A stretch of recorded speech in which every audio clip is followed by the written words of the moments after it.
The iron head of the axe bit into the seasoned pine log with a dull, satisfying thud that echoed off the granite spine of the mountain.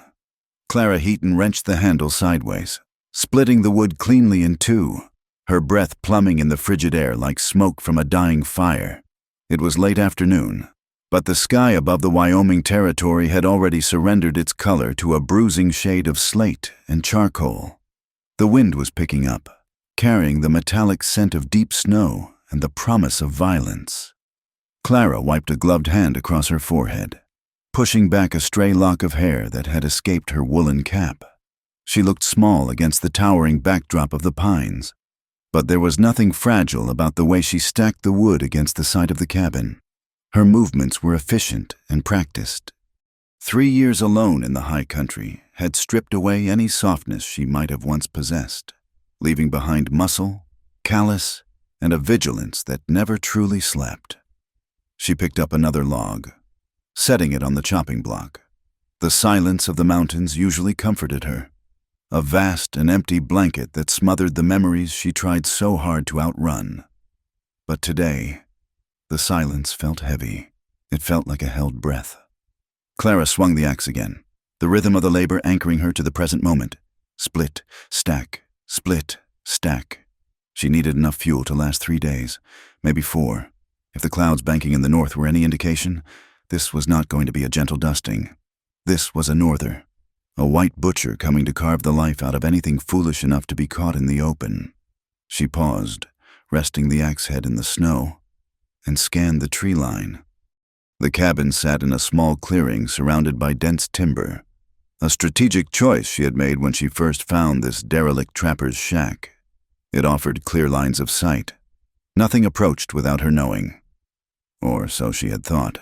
Her gaze snagged on a disturbance in the pristine white blanket near the edge of the clearing, perhaps 50 yards away.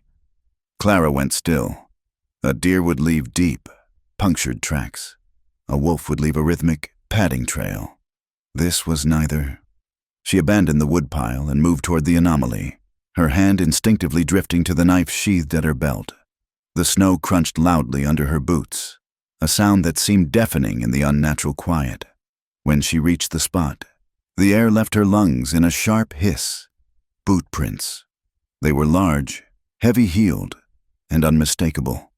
The tread was worn, but the impression was deep, suggesting a man of significant weight or one carrying a heavy burden.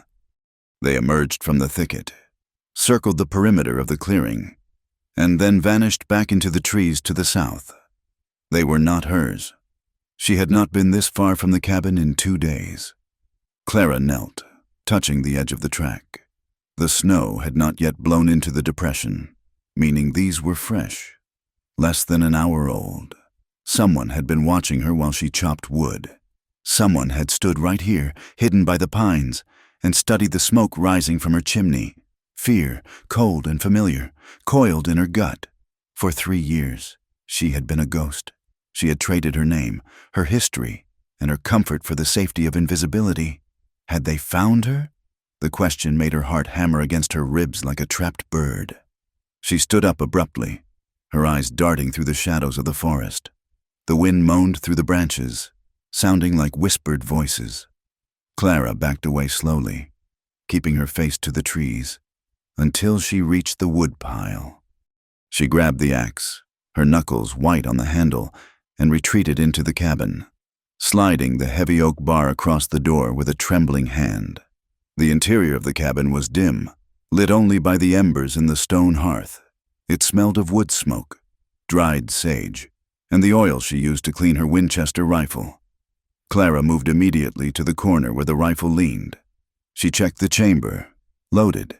She checked the tube, full. She paced the small room, the wood floor creaking under her weight. Who was it? If it was a trapper lost in the storm, he would have hailed her. If it was a straggler from the reservation, he likely would have moved on. To circle and watch, that was the behavior of a predator. Night fell with the swiftness of a closing lid. The wind rose to a scream, rattling the heavy wooden shutters and whistling through the chinking in the logs. The storm had arrived. Clara sat in the rocking chair facing the door, the rifle across her lap. She did not light the lantern. Darkness was an ally. If they came for her, she would see their silhouettes against the snow before they saw her. Hours passed. The temperature inside the cabin dropped, forcing her to feed the fire sparingly to keep the light low. She ate a piece of dried venison without tasting it, her ears straining against the roar of the wind for the sound of footsteps on the porch. Then she heard it. It was not a footstep, but a heavy, wet thud against the earth, followed by a frantic, high-pitched whinny that was cut short. It came from the yard, close to the door. Clara stood, her heart leaping into her throat. She pressed herself against the wall beside the door. Listening, she heard a groan, low, masculine, and filled with pain. Then silence, save for the wind. She waited 5 minutes, 10. The groaning came again, weaker this time. If this was a trap, it was a convincing one. But curiosity and a lingering, stubborn shred of humanity warred with her survival instinct. If she opened that door, she invited death in. If she left it closed, whoever was out there would be a frozen corpse by morning. Clara cursed under her breath. She set the rifle down within easy reach and lifted the heavy bar. She cracked the door an inch. The wind slammed against the wood, trying to tear it from her grip. Snow swirled into the room in a blinding vortex.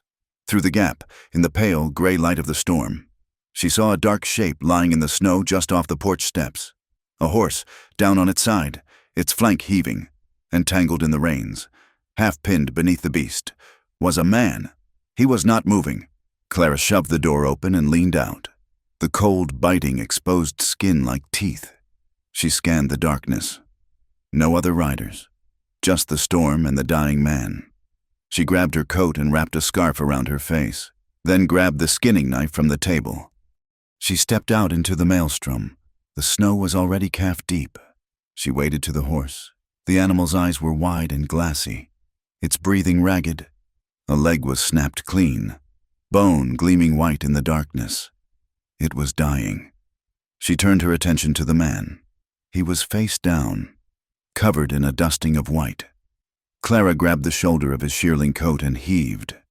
He was dead weight, solid muscle and heavy bones.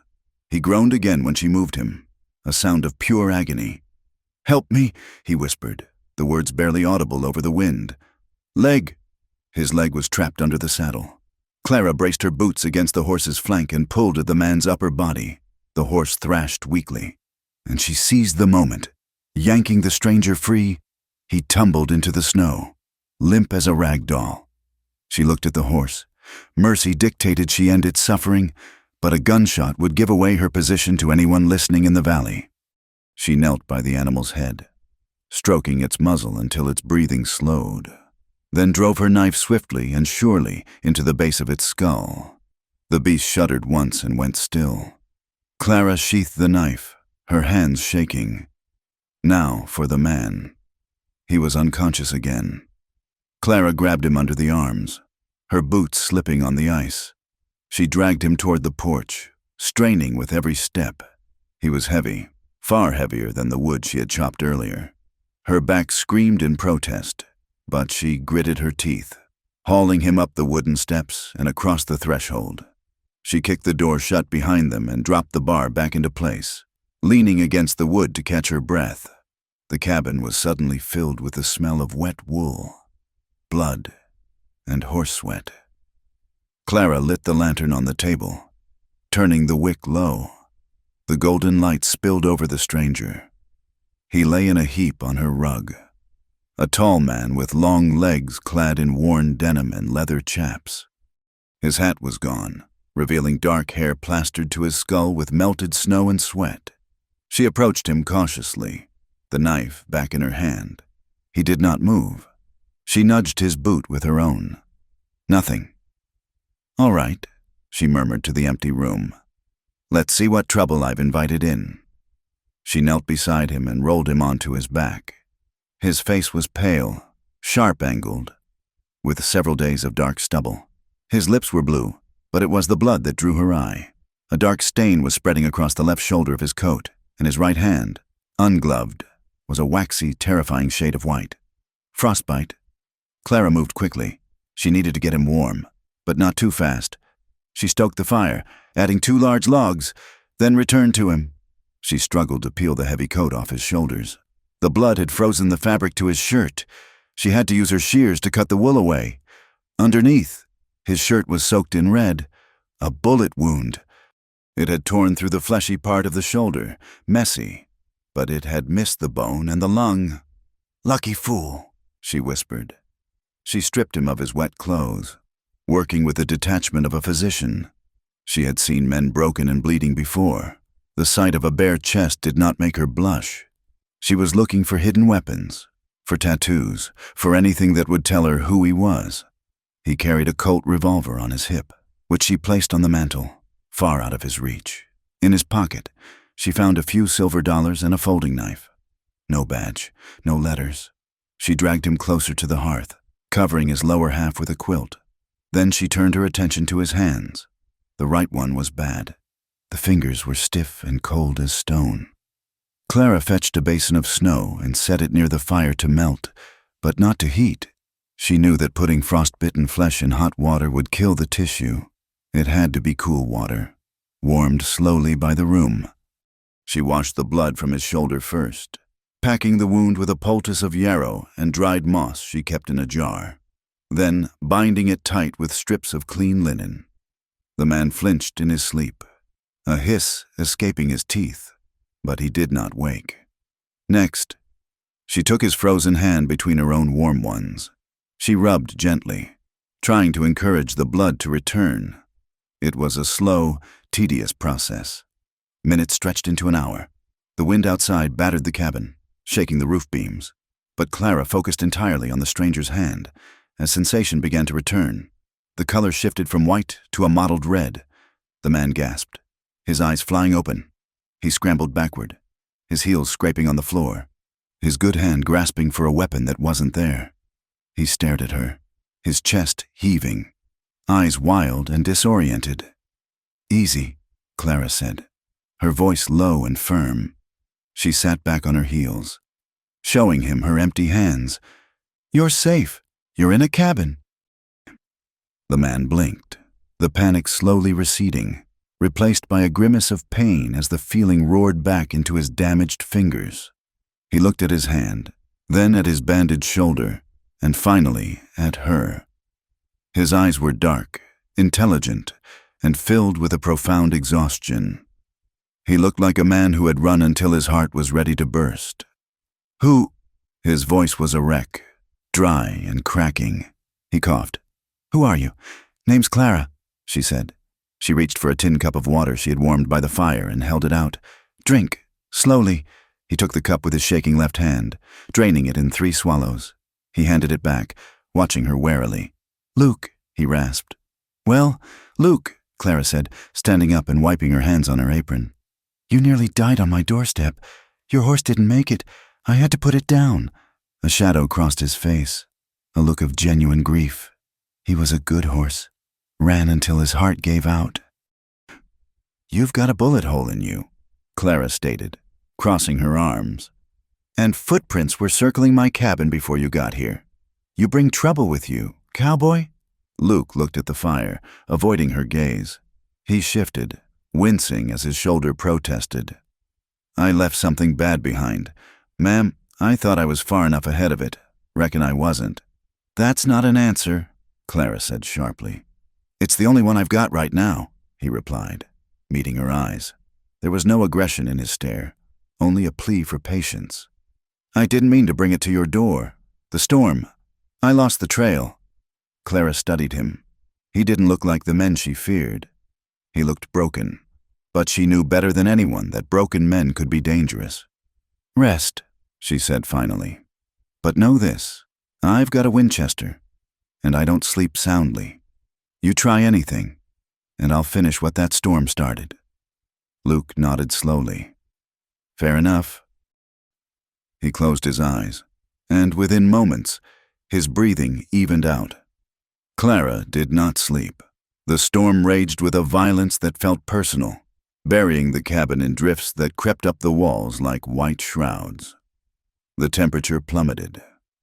Clara moved silently around the room, She took spare planks she kept in the loft and began to reinforce the windows. She hammered quietly, driving long nails into the frames. If the wind blew the shutters open, the glass would shatter instantly. She couldn't risk the exposure. At one point, she turned to find Luke watching her.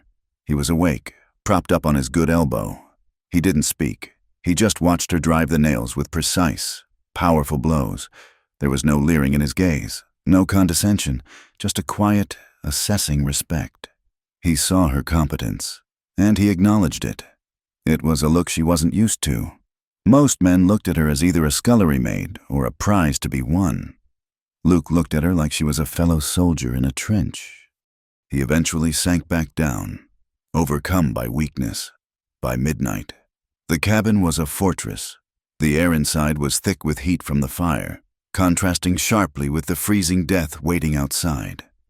Clara sat in her rocking chair, the rifle across her knees, her eyes fixed on the flames. Luke lay on the rug, tossing fitfully in a fever dream. He muttered names she didn't know, pleading with ghosts. Clara watched him, wondering what demons chased a man into a blizzard like this. Eventually, the exhaustion tugged at her. She slid from the chair to the floor, sitting near the hearth where the warmth was strongest. Luke was shivering despite the sweat on his brow. Hesitantly, Clara moved closer. She checked his forehead, burning hot. She sat beside him, not touching, but close enough that they shared the radiant heat of the fire. Outside, the wind died down for a brief, eerie moment. In that silence, a sound drifted down from the ridge. A woo. Clara froze. It was a howl, long and mournful, to an untrained ear. It was a wolf calling to its pack. But Clara Heaton had spent her childhood on the frontier. She knew the timbre of a wolf's throat. She knew the chaotic, yipping pitch of a coyote. This was neither. This was deeper, throatier. It was a man mimicking a wolf. Luke stirred, his eyes snapping open. He had heard it too. He didn't ask what it was. He knew. His body went rigid, every muscle pulling tight despite his injuries. Clara scrambled to her knees, grabbing the rifle. She pressed her back against the rough logs of the wall, her breath hitching in her throat. "They're here," she whispered, the words tasting like ash. "How many?" Luke asked, his voice barely audible. "Enough," she replied. The sound triggered something in her, a trap door in her mind she had nailed shut years ago bursting open. Flashback, Kansas, 1868.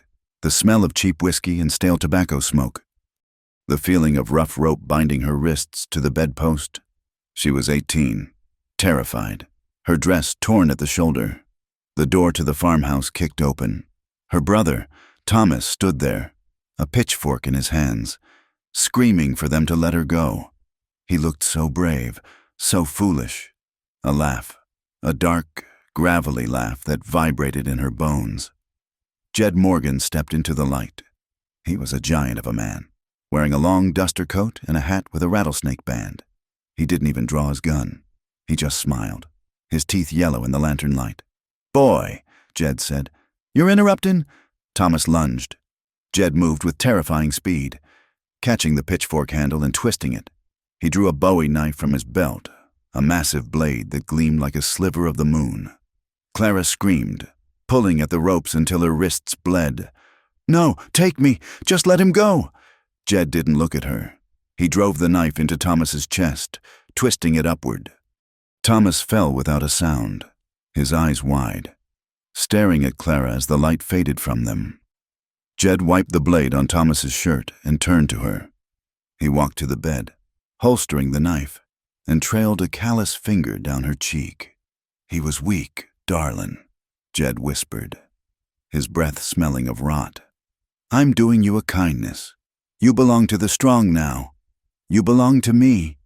That night, while the gang celebrated their raid in the barn, drinking until they passed out, Clara had used a shard of broken glass from a smashed whiskey bottle to saw through the ropes. It took hours. She cut deep into her own skin, but she didn't feel it. She crawled out the window, dropping into the mud. She stole a horse and rode north. She rode until the horse died. Then she walked. She didn't stop for 3 years. End flashback. Clara gasped, coming back to the present. The cabin was dark. The fire was low. The howl outside had stopped. But the silence was worse. She looked at Luke. He was watching her, his face unreadable in the shadows.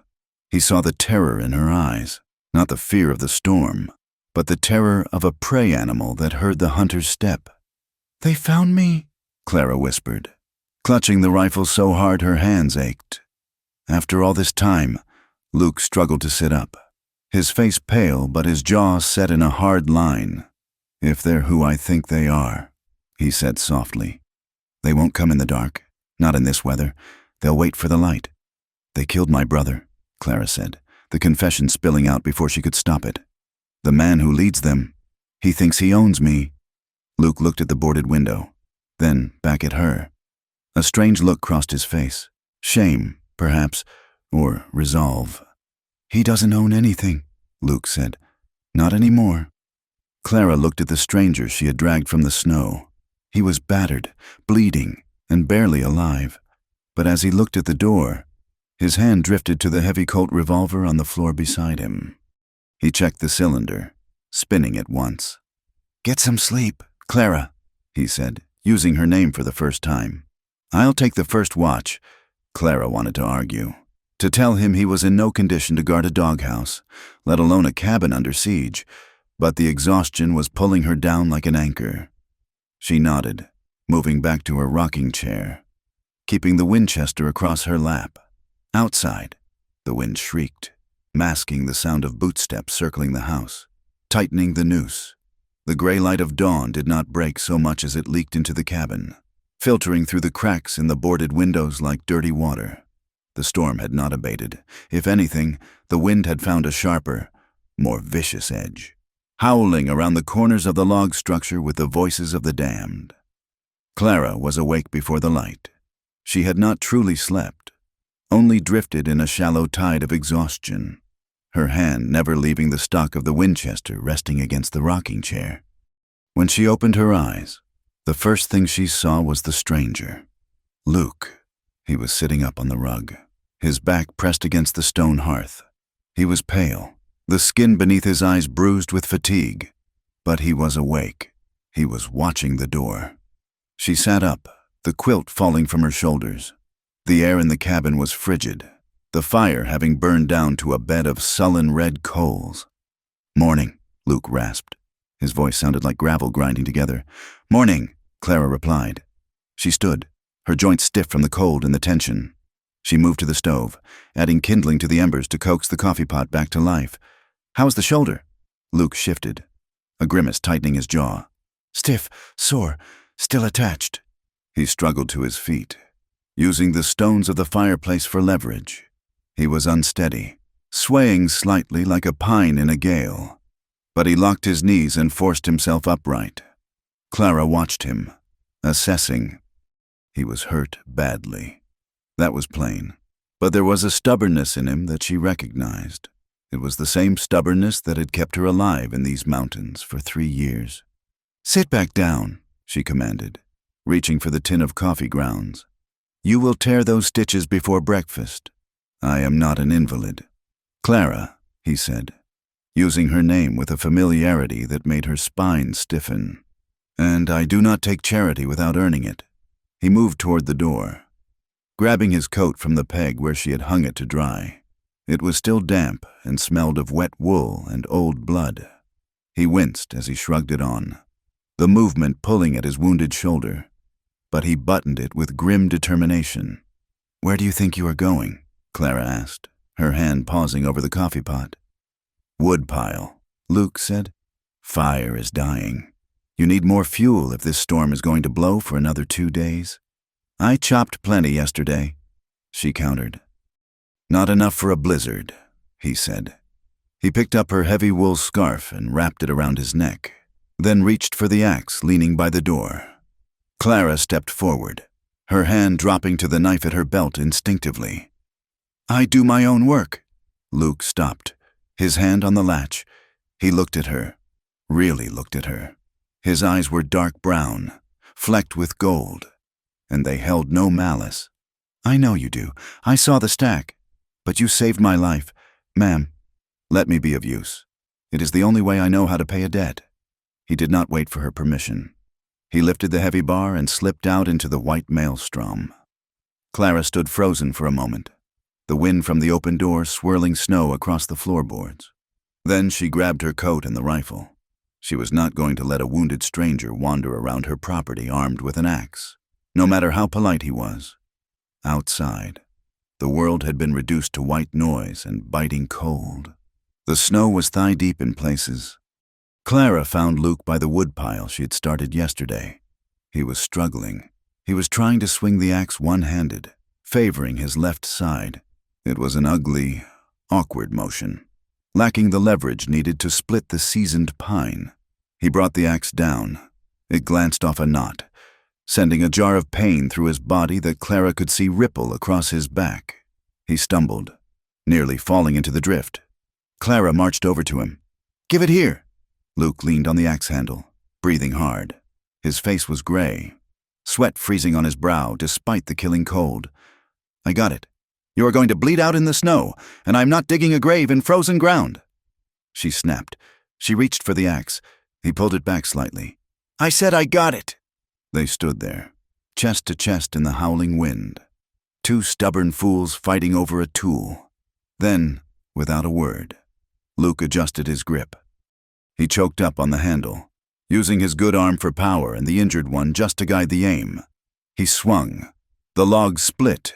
He looked at her, his chest heaving. "One." Clara watched him set up another log. He swung again. "Split. 2." He was slow, and every swing cost him. But he did not stop. Clara stood 5 feet away, the rifle cradled in her arms, shielding her face from the biting wind. She watched the way he moved. He was trained, not just to work, but to endure. He didn't complain, didn't curse the cold or the pain. He just did the work because the work needed doing. After he had split a dozen logs, his knees buckled. He went down into the snow, the axe slipping from his numb fingers. Clara was there in a second. She grabbed him by the good arm and hauled him up. "That is enough. You proved your point, cowboy. Now get inside before you freeze to death." He didn't argue this time. He let her help him back to the cabin, carrying an armload of wood with his good arm while she covered their retreat with the rifle. Inside, the warmth hit them like a physical blow. Clara barred the door and moved to the stove, pouring a cup of black coffee. She handed it to Luke, who was shivering violently by the fire. "Drink," she ordered. He took the cup, his hands shaking so hard the liquid sloshed over the rim. "Thanks." Clara took the opposite chair, the rifle across her lap. She watched him drink. The wariness had not left her, but the sharp edge of immediate panic had dulled. A man who chopped wood until he collapsed was unlikely to murder her in her sleep. "You move quietly for a big man," Clara observed after a long silence. Luke lowered the cup. "Learn to. Loud men do not live long where I am from." "And where is that?" "All over," he said evasively. "Texas, New Mexico, Wyoming?" Clara studied him. He had the drawl of the high plains, but the guarded eyes of a man who had spent time looking over his shoulder. She noticed how he sat, never with his back to the door, always with a line of sight to the windows. Thunder rumbled in the distance, a deep, vibrating growl that shook the floorboards. Clara flinched. It was a small movement, a sharp intake of breath and a tightening of her shoulders. But Luke saw it. His eyes narrowed slightly, not in suspicion, but in recognition. Later that afternoon, while Clara was mending a tear in her coat, the wind slammed a loose shutter against the log wall with a sound like a gunshot. Clara was out of her chair before the echo died, the knife in her hand, her back pressed against the wall. Her eyes were wide, the pupils dilated. She was breathing fast, shallow gasps that whistled in her throat. Luke did not move. He sat perfectly still by the fire, his hands visible on his knees. He did not look at the window. He looked at her. "It is just the wind, Clara," he said softly. "Just the shutter." Clara stared at him. the panic slowly receding as his calm voice anchored her. She looked at the knife in her hand as if she didn't know how it got there. She lowered it slowly, her face flushing with shame. "I know," she muttered, sitting back down. "I know what it was." "You have got a reflex," Luke said. He picked up a piece of firewood and turned it over in his hands. "That is good. Keeps you alive." "It keeps me tired," Clara whispered. Luke nodded slowly. "Yeah, it does that too." He threw the wood onto the fire. The sparks spiraled up the chimney. "My PA used to beat the dogs if they flinched, said it showed a guilty conscience. I reckon he was wrong. I reckon it just shows they remember being hit." Clara looked at him sharply. "Are you comparing me to a dog?" "I am comparing you to me," Luke said. He pulled up the sleeve of his left arm. There were scars there, old silvery lines that wrapped around his forearm. Rope burns, or maybe wire. "I jump when a door slams. I cannot sleep without a wall at my back. We carry what we carry." Clara. The storm trapped them in that small room for 3 days. The snow piled up against the door until they could no longer open it without shoveling. The world outside ceased to exist. There was only the fire, the smell of drying wool, and the slow, terrified dance of two people learning to tolerate one another. They spoke in fragments, testing the ice before putting their full weight on it. "You said you left something bad behind," Clara said on the second night. They were eating a stew made from dried venison and beans. Luke pushed the food around his tin plate. "A life I did not want anymore. I rode with a crew. Bad men. They started out thinking they were Robin Hoods, taking from the railroads. But gold changes men, makes them cruel. I saw things I could not wash off." "Why did you stay?" Clara asked. "Loyalty," Luke said, the word tasting bitter. "Thought I owed them, though they were family. Took me a long time to realize family does not make you bleed just to see the color." Clara went quiet. The fire popped. "My brother, Thomas," she began, her voice barely above a whisper. He thought he could talk them down. He thought words mattered to men like that. Luke looked up. "What happened?" "They came to the farm, for the horses, and for me." Clara's hands tightened on her spoon until her knuckles were white. Thomas stood in the doorway. He had a pitchfork. The leader, he laughed while he put a knife in him. Luke went still. "A knife?" "A Bowie knife," Clara said, her gaze distant, lost in the horror of 4 years ago. "Big as a forearm. He killed Thomas and he took me, dragged me off like a sack of grain." Luke set his plate down. He looked sick. "You escaped." "I survived," Clara corrected. "There is a difference." The confession hung in the air between them, heavy and suffocating. But strangely, it also acted as a bridge. Luke did not offer empty pity. He did not tell her it would be all right. He just nodded, acknowledging the weight of her load. "I am sorry, Clara," he said. "For Thomas, for all of it." "I do not want your sorry," she said, her voice hardening again. "I want to make sure they never find me." "They won't," Luke said, but there was a hollow ring to it. They both knew the storm would clear eventually. By the 4th night, the cabin felt different. The wariness had softened into a functional domesticity. Clara no longer watched his hands every time he moved. Luke helped her cook, peeling potatoes with his knife while she tended the stove. They moved around each other in the small space with a quiet rhythm. But the nights were still hard. Clara slept in the loft bed, while Luke took the rug by the fire. On the 4th night, the wind died down, leaving a silence so profound it felt deafening. Luke was awake, staring at the embers. When he heard the whimper, it started low, a sound of distress, then escalated quickly into a sob. "No!" Clara moaned from the loft. "No, please, Thomas!" Luke was on his feet instantly. He moved to the ladder. "Clara!" she screamed. It was a raw, blood-curdling sound that made the hair on Luke's arm stand up. He climbed the ladder in 3 strides. In the dim light coming from the coals below, he saw Clara thrashing in the bed, fighting an invisible enemy. She was tangling herself in the blankets, kicking and striking out. "Get off!" she shrieked. "Get off me!"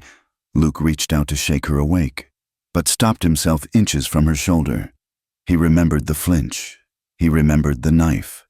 If he touched her now, while she was in the grip of the nightmare, she might kill him, or worse, she would think he was one of them. Instead, he sank to his knees beside the bed. He kept his hands visible, resting on his thighs. "Clara," he said, pitching his voice low and steady. "Clara, wake up. You are safe. You are in the cabin." She gasped, her eyes flying open. She did not see him. She saw the past. She scrambled backward, pressing herself into the corner of the loft, her chest heaving. She looked at him with wild, unseeing eyes. "Clara, it is Luke," he said gently. He did not move forward. He sat like a statue. "It is just Luke. The storm is outside. We are inside. You are safe." She blinked, the terror slowly draining away, replaced by a crushing shame. She pulled her knees to her chest, burying her face in her hands. Her shoulders shook with silent sobs. Luke stayed. He did not offer to hold her. He knew he hadn't earned that right, and she wasn't ready to give it. He simply sat there in the dark, a solid, unwavering presence. He was a guard dog keeping the ghosts at bay. "I can't make them stop," she whispered into her hands. "The dreams." "I know," Luke said. "Mine do not stop either, but they get quieter when you are not alone." She looked up at him then, her face wet with tears. In the semi-darkness, something shifted between them. It was not romance, not yet. It was recognition. Two wounded animals realized they didn't have to lick their wounds in solitude. "Stay," she whispered. "Just stay there. For a minute."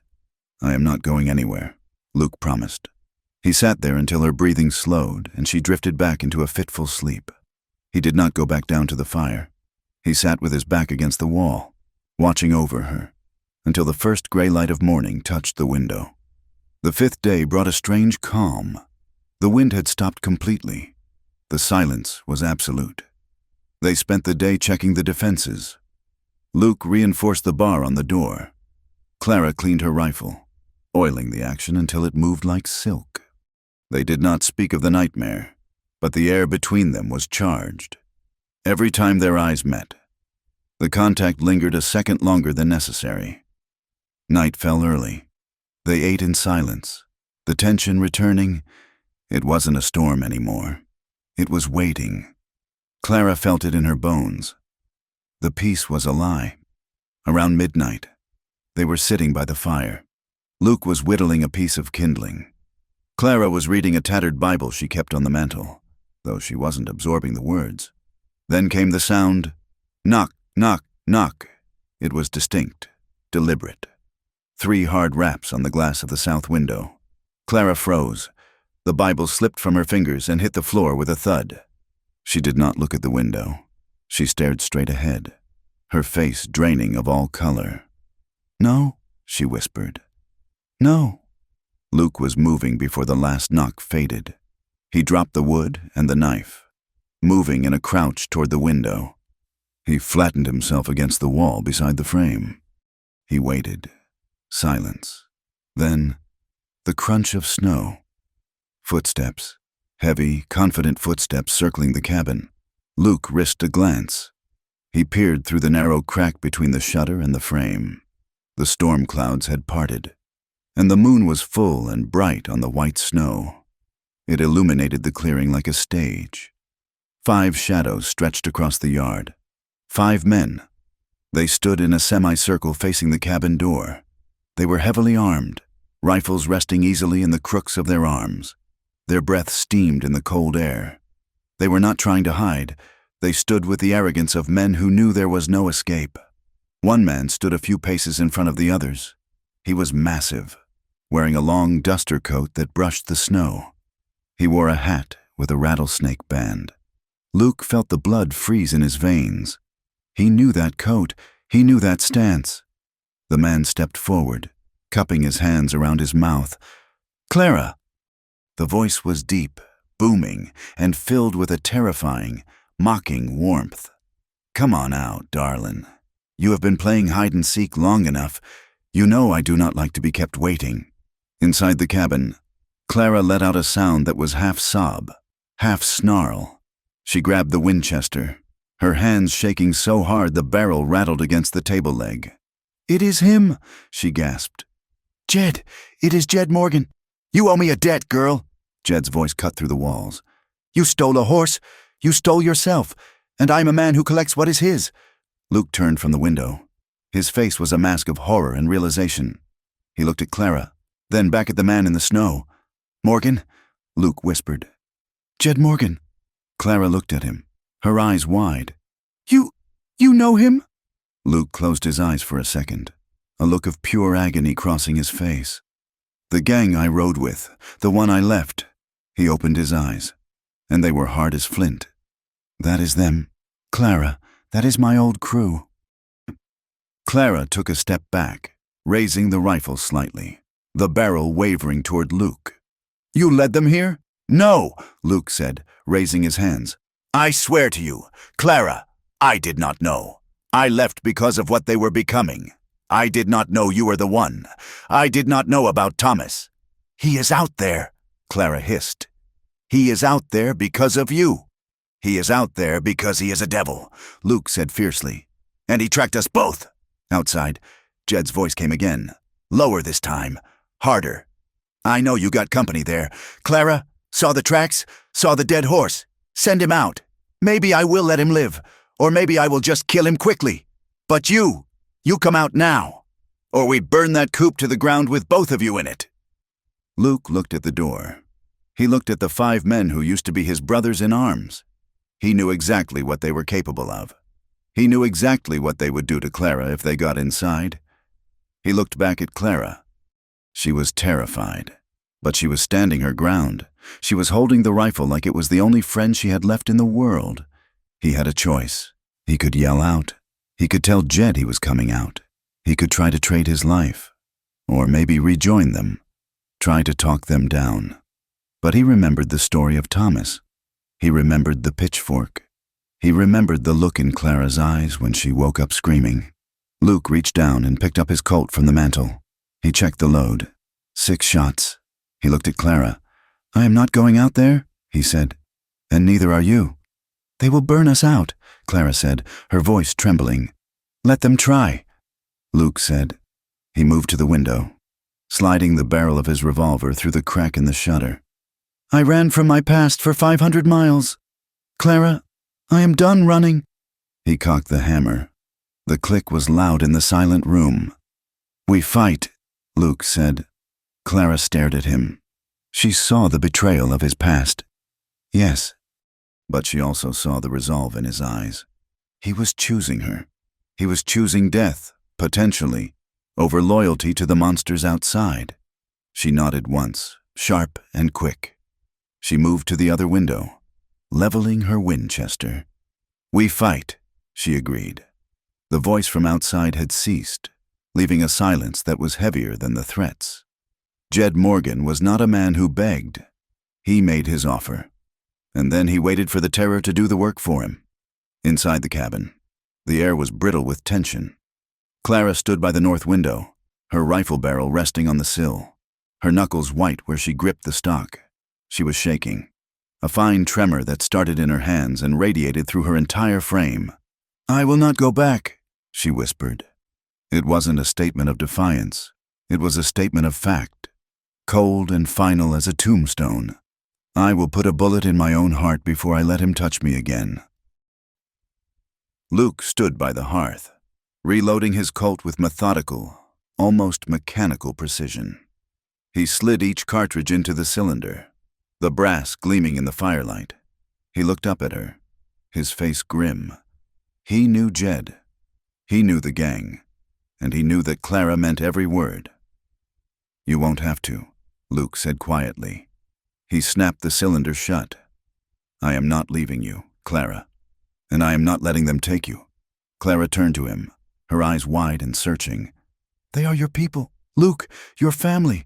"They are wolves," Luke corrected her, his voice hard. And I am done running with the pack. The decision was made. There was no turning back now. The line was drawn in the snow, and they were on the same side of it. The attack did not come that night. Jed was playing a game. He wanted them sleepless. He wanted them watching the shadows until their minds started to fray.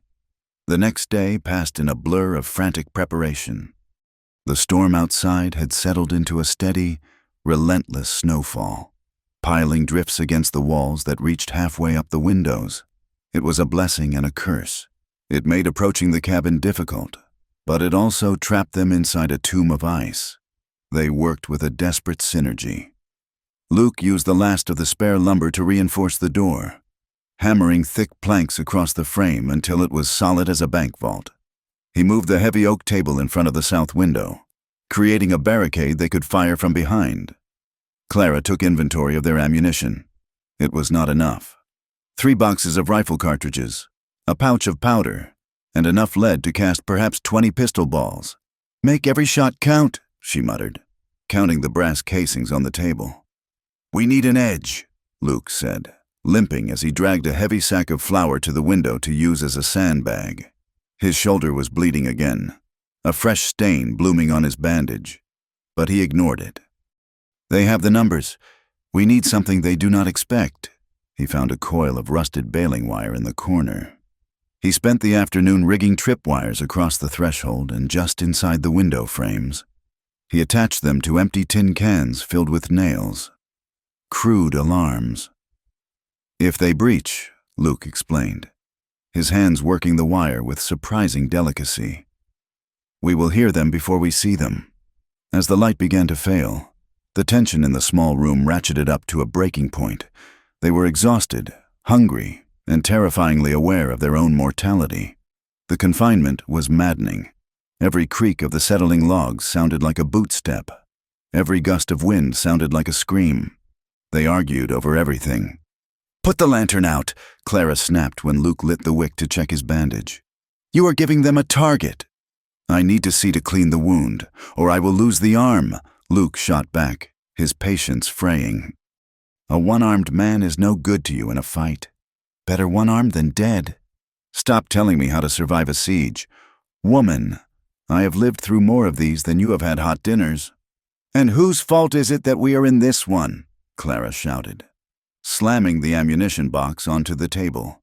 "If you hadn't ridden here, if you hadn't led them—" "I didn't lead them," Luke roared, standing up and towering over her. "I was running from them. I was trying to get away from the blood. Clara, I was trying to be something other than a killer." The silence that followed was ringing. They stood chest to chest, breathing hard, the anger and fear swirling between them like a physical force. Luke looked down at her. She was fierce, terrified, and beautiful in a way that made his chest ache. Her hair was coming loose from her braid, wild strands framing a face that was flushed with rage. "We are going to die," Clara whispered, the anger suddenly draining out of her, leaving her hollow. "They are going to kill us. Luke, tonight, tomorrow. It does not matter." Luke watched her crumble. He saw the facade of the hardened survivor crack, revealing the frightened girl who had been running for 3 years. "Maybe," Luke said softly. The anger was gone from his voice, too. "Maybe we will." He reached out, his hand hovering near her face. She didn't flinch this time. He tucked a strand of hair behind her ear, his touch rough but incredibly gentle. "If you knew," he asked, his voice low and husky. "If you knew this was the last night, what would you do, if you had one night left before the end?" Clara looked up at him. Her eyes searched his face, seeing the scars, the exhaustion, the kindness that shouldn't be there but was. She saw a man who had ridden through a blizzard to face his own demons, a man who stayed when he could have run. The air in the room shifted. The fear was still there, but it changed shape. It became urgent. It became a hunger. "I wouldn't want to be alone," she whispered. She took a step closer, closing the distance. She reached up and grabbed the lapels of his coat, pulling him down. "I don't want to be alone," she said again, fierce and desperate. She kissed him. It wasn't a gentle kiss. It was a collision. It was raw, angry, and terrified. It tasted of salt and desperation. Clara kissed him like she was trying to breathe him in, trying to steal his warmth before the cold took them both. Luke froze for a heartbeat, stunned. Then he made a low sound in his throat and wrapped his good arm around her waist, pulling her flush against him. He kissed her back with a hunger that matched her own. They stumbled backward, knocking over a chair, neither of them caring. They didn't make it to the bed. They sank onto the rug before the fire, hands fumbling with buttons and buckles in a frantic need for skin-on-skin contact. When they finally came together, it was an explosion of released tension, years of fear, of holding herself apart, of being untouched and unloved, poured out of Clara in trembling gasps. She arched against him, her nails digging into his back, needing to feel him, needing to know he was real and solid and there. Luke moved with her, careful of his shoulder but driven by a powerful, overwhelming need to protect, to claim, to connect. He worshipped her with his hands and his mouth, treating her not like a conquest, but like a revelation. The storm howled outside, rattling the bones of the cabin, but for a brief, shining hour. The world narrowed down to the heat of the fire and the rhythm of their bodies. Afterward, the reality of the room returned slowly. The fire crackled, the wind moaned. Clara lay beside him, the quilt pulled up to her chin. She stared at the ceiling, her breathing slowing. Shame, cold and sharp, began to creep in. What had she done? She had given herself to a stranger, a man who had ridden with the monsters. Was she just like them now? Was this just animal instinct? Grabbing at pleasure before the slaughter? She pulled away, scooting to the edge of the rug, wrapping her arms around her knees. Her voice was brittle. I shouldn't have. I wasn't thinking. Luke propped himself up on his elbow. He watched her, his expression soft in the firelight. He didn't reach for her. He gave her space. You have nothing to be ashamed of. Clara, he said quietly. It was just fear, she said quickly, too quickly. Just survival. We are scared. We wanted comfort. That is all. Luke looked at the fire. Maybe, he said. But I have been scared plenty of times. I have been near death more times than I can count. I never felt the need to hold someone like that. He turned back to her, his eyes locking onto hers. I have never touched a woman who wanted me to stay before, he said. The confession was simple, stark, and heartbreaking. Usually, they just want the money, or they want me gone. You held on to me. Clara felt a lump form in her throat. She looked at him, really seeing him. He wasn't using her. He was just as lonely, just as broken as she was. I did, she whispered.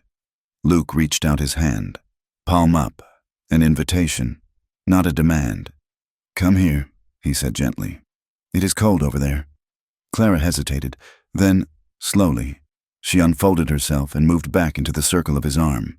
He pulled her close, tucking her head under his chin. He didn't try anything else. He just held her. He held her while the wind screamed. He held her while they heard the crunch of footsteps circling the house again, testing the perimeter, taunting them.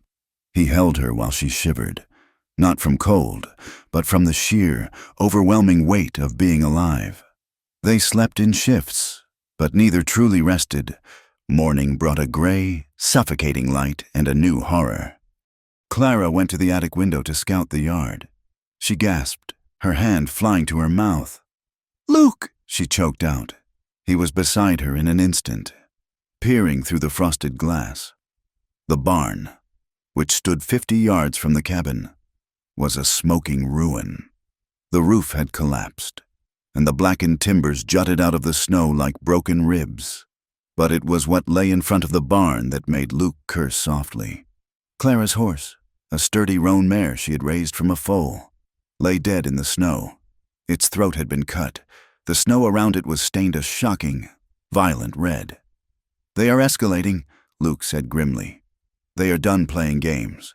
They took your ride. They took your shelter for the animals. Next, they come to the house. Clara turned away from the window, tears streaming down her face. Why? Why kill the horse? She never hurt anyone. Cruelty is the point, Luke said. his voice flat. "Jed wants you to know that he can touch anything you love. He wants you hopelessly." He walked to the table, staring down at the map of the area Clara had drawn.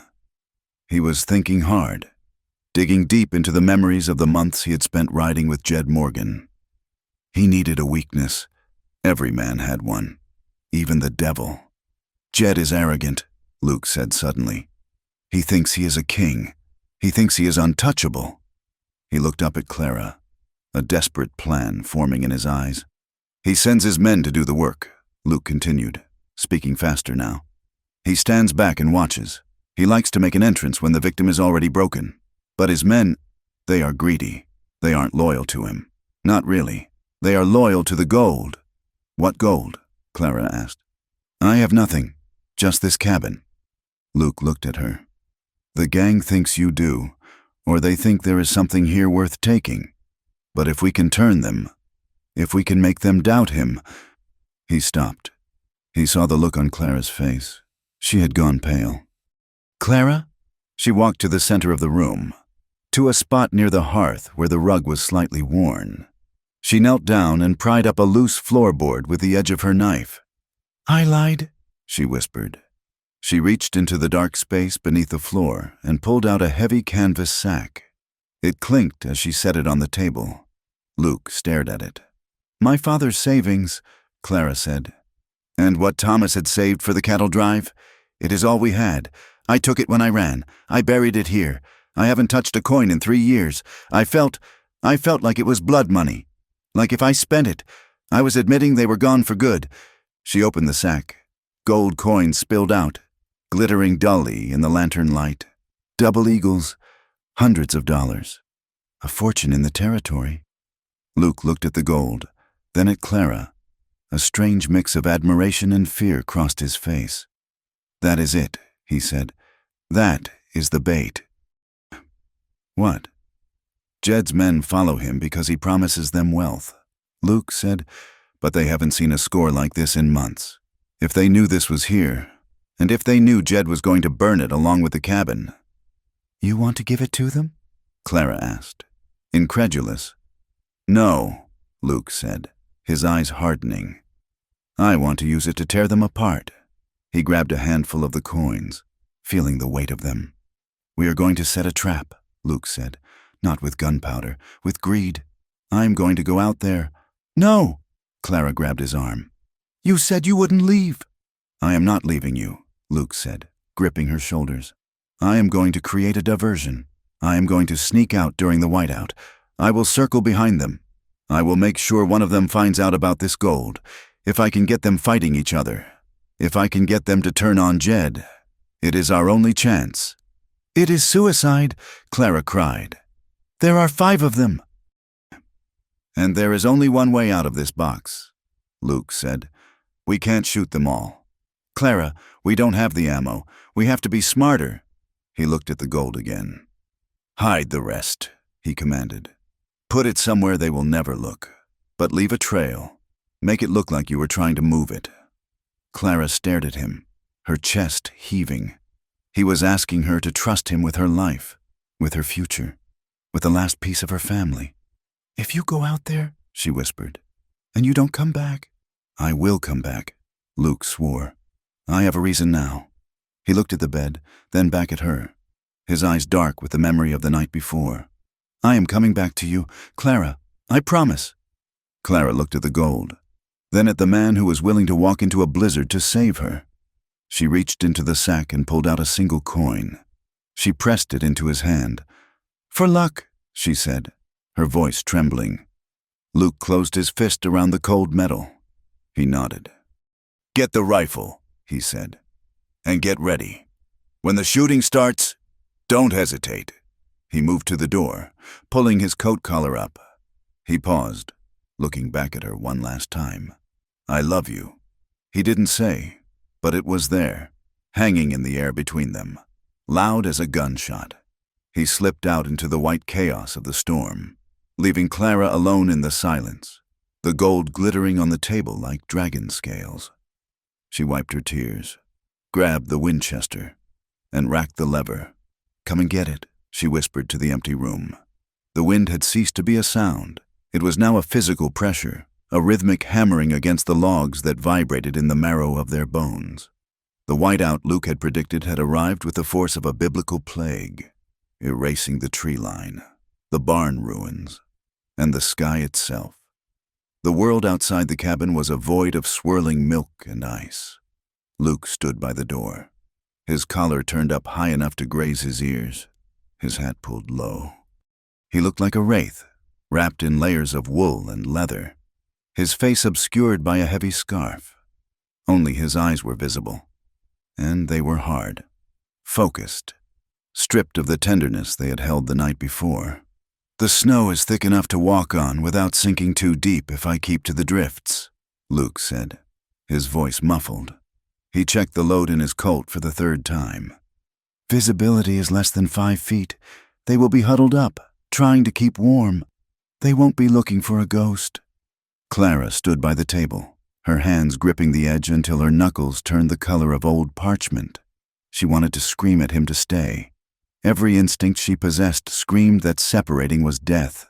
But she looked at the boarded windows, at the dwindling firewood, at the gold coins scattered on the table map like a promise of a future they might never see.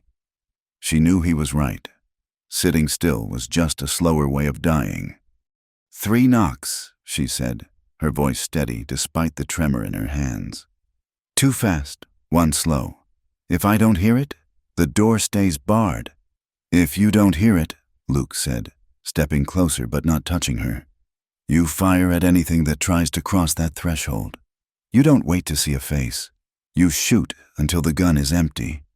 He paused, his gaze softening for a fraction of a second. "I will come back, Clara. Just come back in one piece," she whispered. Luke nodded once, sharp and efficient. He lifted the heavy oak bar, the wood groaning against the iron brackets. He waited for a gust of wind to mask the sound of the latch, then slipped out into the maelstrom. He was gone before the door even clicked shut. Clara slammed the bar back into place, her heart hammering against her ribs like a trapped bird. She was alone. The silence that followed was different from the silence before Luke arrived. Before, the silence was her companion. Now, it was a predator. The cabin felt vast and empty, the shadows in the corners stretching out like grasping fingers. Hours bled away.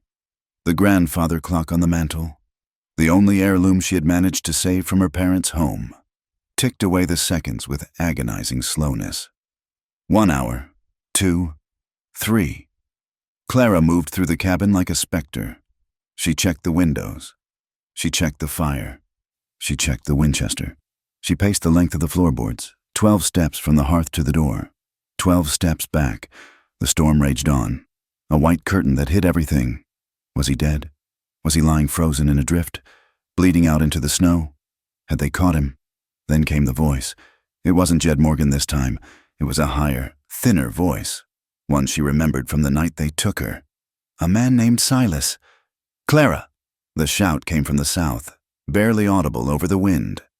"We know you are in there, little bird. It must be cold without a fire." "We can see your chimney smoke dying down." Clara froze, her back against the wall. She crept to the window, peering through the chink in the shutters. She could see nothing but swirling white. "Jed says he is feeling generous," Silas yelled. He was closer now, maybe 20 yards out. "He says if you come out now, he will let you walk. He just wants what is owed. Come out. Clara, don't die in the dark." Lies. Every word was a poisoned apple. Clara knew Jed Morgan. He did not offer mercy. He offered delays in suffering. "Your cowboy friend ain't coming back," Silas taunted. "We found tracks. Think he ran on you, darlin'. Think he took his chance and left you to the wolves." Clara's breath hitched. Tracks. Had they found him, or were they guessing? Luke was smart. He wouldn't leave tracks unless he wanted to be followed. Unless he was dead. A cold resolve settled over her, hardening her insides like iron cooling in a forge. If Luke was dead, she was the last line of defense. She would not be taken, not alive. She moved to the table and swept the gold coins into the canvas sack. She walked to the center of the room, to the spot where the floorboards were loosest. She pried them up again, revealing the dark, dry earth beneath the foundation. She placed the sack of gold in the hole. Then, she went to the cupboard and retrieved a heavy canister of black powder she used for reloading shells. She poured a thick line of the coarse grains around the sack, trailing it up over the joist and onto the floorboard itself. She went to her trunk at the foot of the bed and dug to the bottom. Her fingers brushed against cold steel. She pulled out her brother Thomas's pistol, an old Navy Colt, heavy and rusted at the barrel, but functional. She had kept it loaded for 4 years. She took a spool of fuse wire from the supply shelf, cut a length of 2 feet, and tucked it into the pile of powder beneath the floor. If they breached the door, if they swarmed her, she would drop a match. She would send the gold, the cabin, and every man inside straight to hell. "Come and get it," she whispered, her voice flat and dead. She sat in the rocking chair, the Winchester across her lap, Thomas's pistol tucked into her belt, and a box of lucifer matches in her pocket. She waited. The 4th hour passed. The light outside began to dim as the storm thickened. Suddenly, a gunshot cracked through the air, sharp, close, and unmistakable. It wasn't the boom of a rifle, it was the retort of a pistol. Clara stood up, leveling the Winchester at the door. A heavy thud hit the porch, then a scramble of boots, then the knock. Rap, rap. Thud. 2 fast. 1 slow. Clara threw the rifle onto the table and heaved the bar up. She threw the door open. Luke fell into the room, winded and covered in snow. But he wasn't alone. He was dragging a man by the collar of his coat, a man who was kicking and screaming, clutching a leg that was oozing dark blood. Get inside," Luke roared, hauling the man over the threshold and kicking the door shut behind them. He slammed the bar down, his chest heaving like a bellows. The man on the floor scrambled backward, crab walking away from Luke until his back hit the wood stove. He howled in pain, clutching his thigh. It was a man named Silas. Luke stood over him, the Colt in his hand smoking slightly. Luke looked wild. His lip was split, bleeding into his beard, and there was a frantic, terrifying energy radiating off him. "Tie him," Luke commanded, pointing at a coil of rope by the firewood. Clara didn't ask questions. She grabbed the rope and moved in. Silas tried to kick at her, but Luke stepped on his wounded leg, grinding his heel into the bullet hole.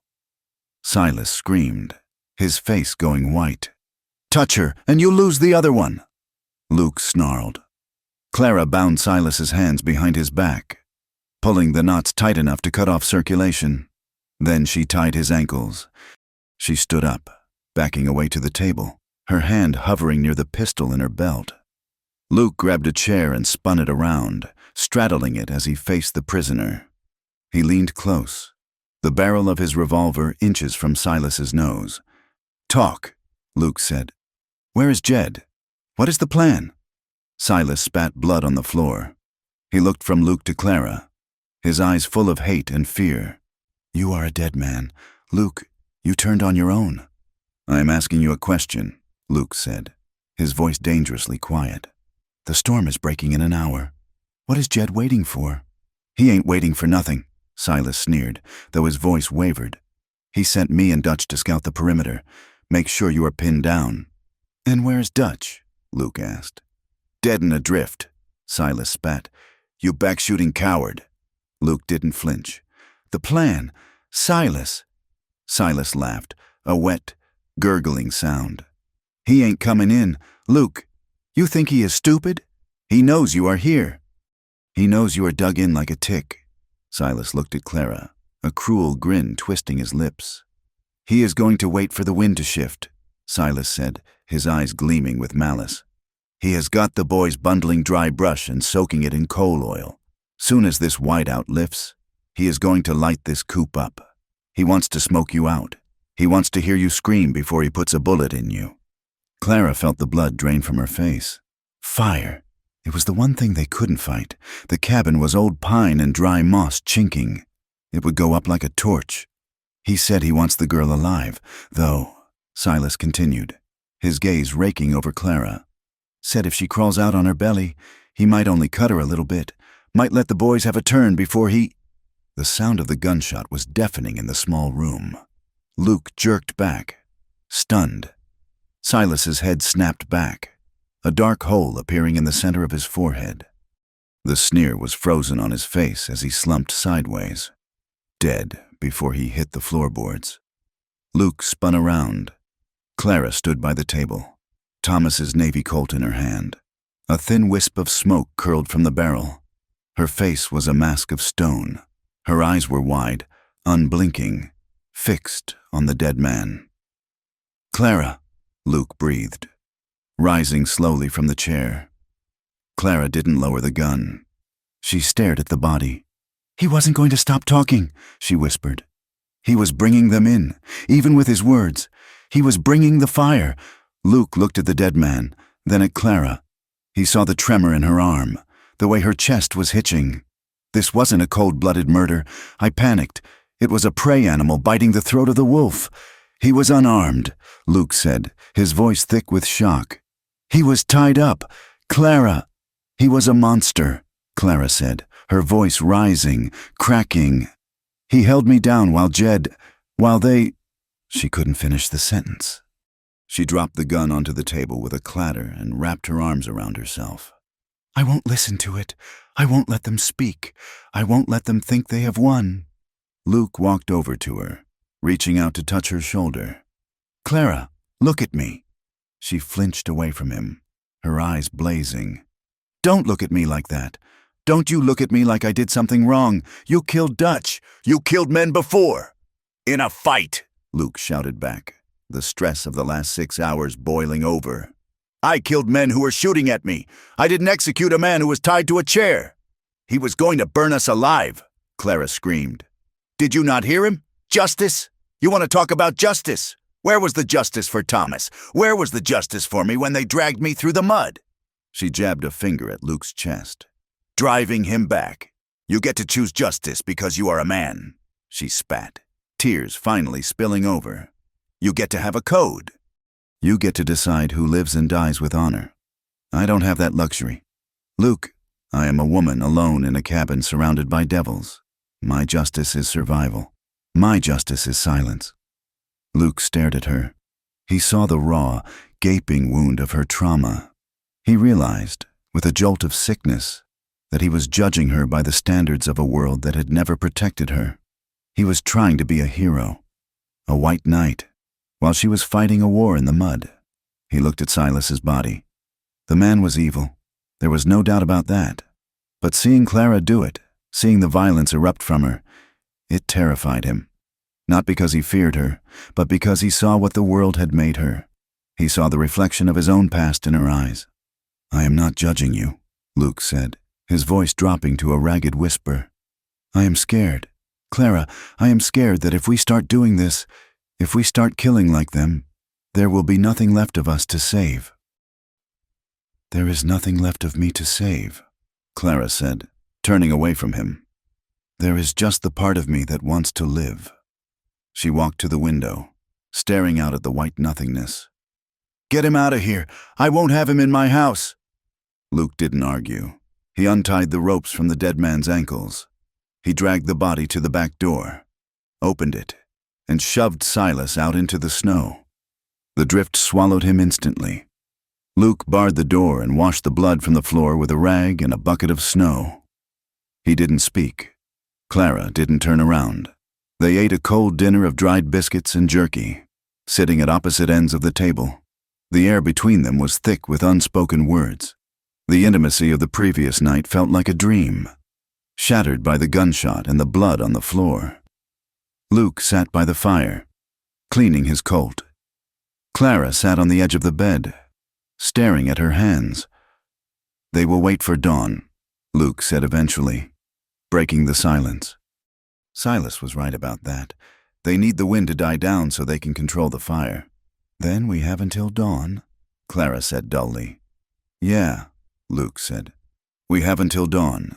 They did not touch. They did not comfort each other. Luke lay down on his rug by the hearth, turning his back to the room. Clara lay down on the bed, fully clothed, her hand on the Winchester. The cabin was silent. save for the wind and the settling of the logs. But neither of them slept. Luke stared into the dying embers, his heart heavy with guilt and confusion. He had wanted to be her savior. Instead, he had forced her to become a killer. Clara stared at the ceiling. She replayed the moment she pulled the trigger. She didn't feel regret for Silas. She felt regret for Luke. She had seen the look in his eyes. He looked at her like she was broken. And maybe she was. Maybe the Outlaws had broken her years ago, and she was just now realizing that the pieces didn't fit back together. Midnight came and went. The wind began to change. The howling dropped in pitch, becoming a low moan. The storm was passing. The end was coming. Clara sat up. The room was freezing. The fire was just aglow. She looked at the shape of Luke on the floor. He was so still. He had ridden into hell for her. He had come back, and she had pushed him away. If we die, she thought, I will die cold. I will die angry. That thought was more terrifying than the fire. She swung her legs off the bed. Her boots made no sound on the wood. She walked to the hearth. Luke, she whispered. He didn't move, but his breathing changed. He was awake. Clara knelt beside him. The cold from the floor seeped into her knees. She reached out and touched his shoulder. The muscle was hard as stone beneath her hand. I am sorry, she said. Not for killing him, but for fighting you. I am sorry that we are here. Luke rolled over. In the dim red light of the embers, his eyes were dark pools. He looked tired, so incredibly tired. You were right, Luke said softly. I don't get to choose your justice. I came here to help you, not to preach to you. He sat up, the quilt falling away from his chest. He reached out and took her hand. His palm was rough, calloused, warm. I don't want to be righteous, Clara, he said. I just want you to live. I don't know if I will, Clara said. Her voice trembled, the hard shell cracking again. I don't know if I can survive this time. She squeezed his hand. But if I die tomorrow, she whispered, the words catching in her throat. I want it to be with you. I don't want to be alone, and I don't want to be angry. Luke pulled her to him. It wasn't a frantic grab like the night before. It was a slow, deliberate gathering. He pulled her onto the rug, wrapping the quilt around both of them. You won't be alone, he promised into her hair. I am right here. They lay together in the dark. This time, there was no desperate clawing for release. This time, it was a slow exploration. Luke ran his hands over her back, learning the curve of her spine, the tension in her shoulders.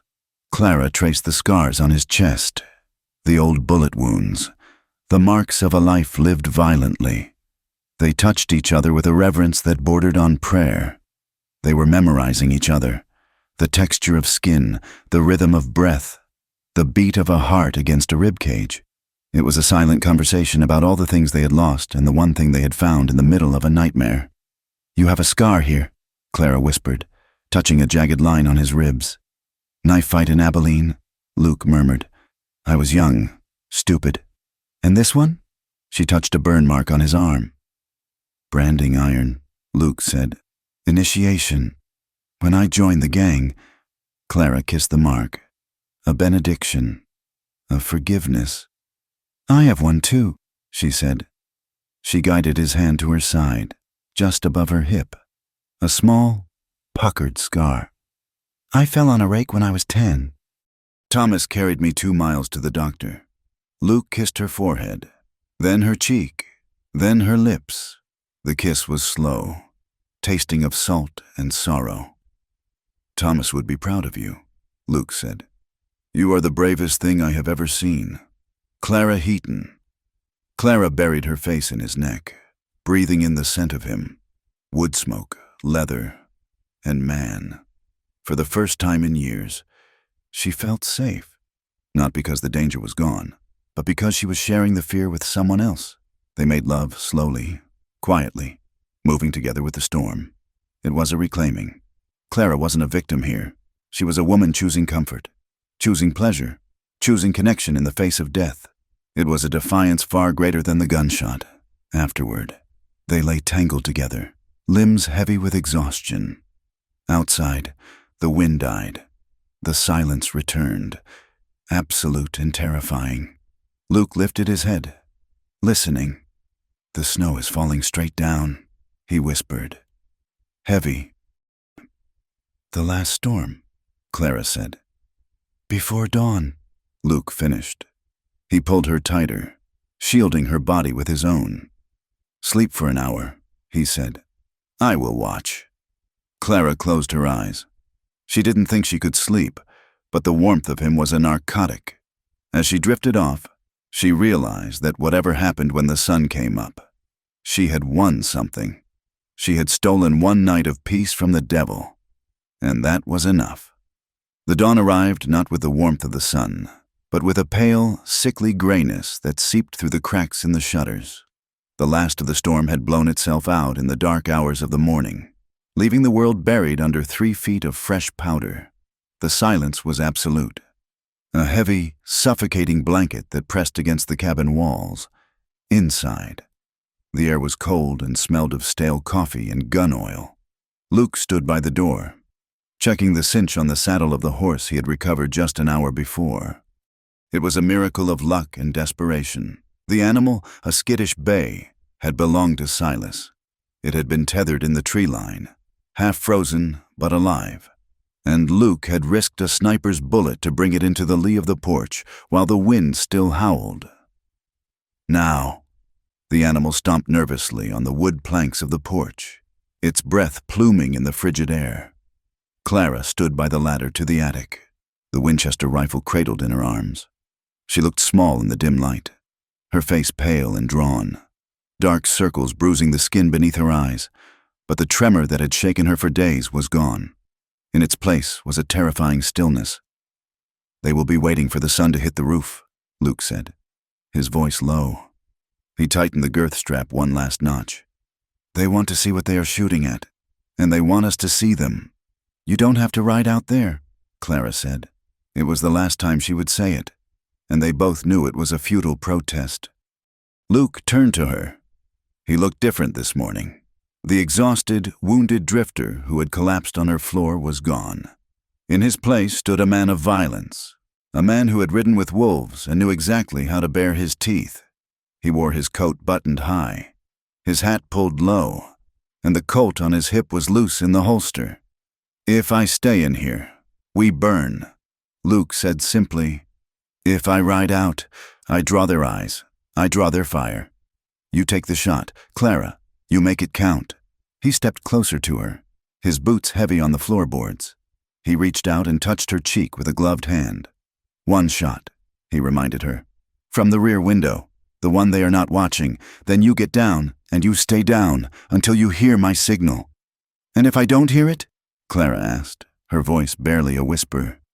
"Then you keep shooting until the gun clicks dry," Luke said, "and you save the last bullet for yourself. You don't let Jed take you. Promise me." Clara looked into his eyes.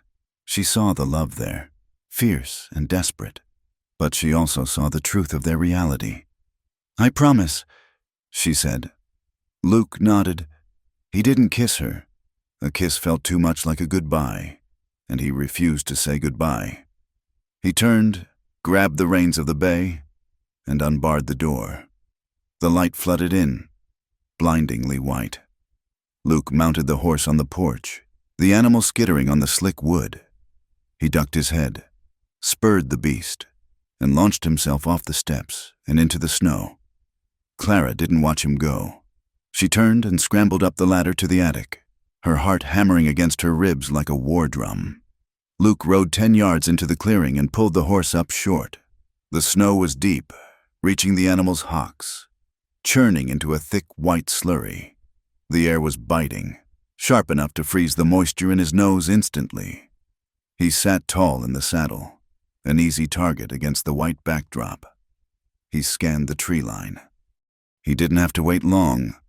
Movement rippled through the pines to the south, then to the east, then the west. They emerged like ghosts from the timber. 3 men on horseback, spreading out in a wide semicircle, and in the center, riding a massive black stallion that looked as mean as its master, was Jed Morgan. Jed looked exactly as Luke remembered him. A king in a kingdom of dirt. He wore a long buffalo hide coat that made him look twice as broad as any natural man. His hat was pushed back, revealing a face that was handsome in a ruinous way, marked by a calm, predatory arrogance. He rode forward until he was 50 yards from Luke. The other men hung back, their rifles resting on their thighs, fingers near the triggers. "Well now," Jed called out. His voice was deep, carrying effortlessly across the frozen distance. "I will be damned. Silas said you were dead. Dutch said you were a ghost. But here you are. Luke, flesh and blood."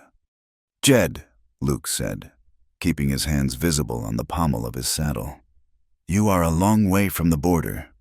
"A man goes where his property goes," Jed said, a smile touching his lips but not his eyes. He looked past Luke, toward the silent cabin. "And you are standing between me and my property." "She is not property." "Jed," Luke said. His voice was calm, but his body was coiled tight like a spring. "She is a woman who has paid her dues in blood. Leave her be." Jed laughed. It was a dry, rattling sound. "Paid her dues. Son, you know the rules. You ride with the brand, you die with the brand. And she carries my brand just as sure as cattle. And you—" Jed shook his head, a look of mock disappointment on his face. "I expected better of you. Luke, you were my right hand. You had potential, and you threw it all away. For what? For a broken girl who was already half mad?" "I threw it away because I woke up," Luke said. "I saw what we were. We weren't outlaws. Jed, we were butchers." "We are survivors," Jed roared, his composure cracking for a split second. "The world wants us dead. Luke, we take what we need to live. That is the law of nature." "That is the law of animals," Luke countered. "And I am done being an animal." Jed sighed, adjusting his grip on his reins. "A shame. Truly, I liked you. Luke, I really did." He raised his hand, a signal to the men flanking him. "Kill him," Jed said casually. "Then burn the house." In the attic, Clara watched through a knothole in the wood. She saw Jed's hand go up. She saw the man on the far left, a skinny, bearded shooter named Pike, raise his rifle. She didn't hesitate. She didn't think about Thomas. She didn't think about the past.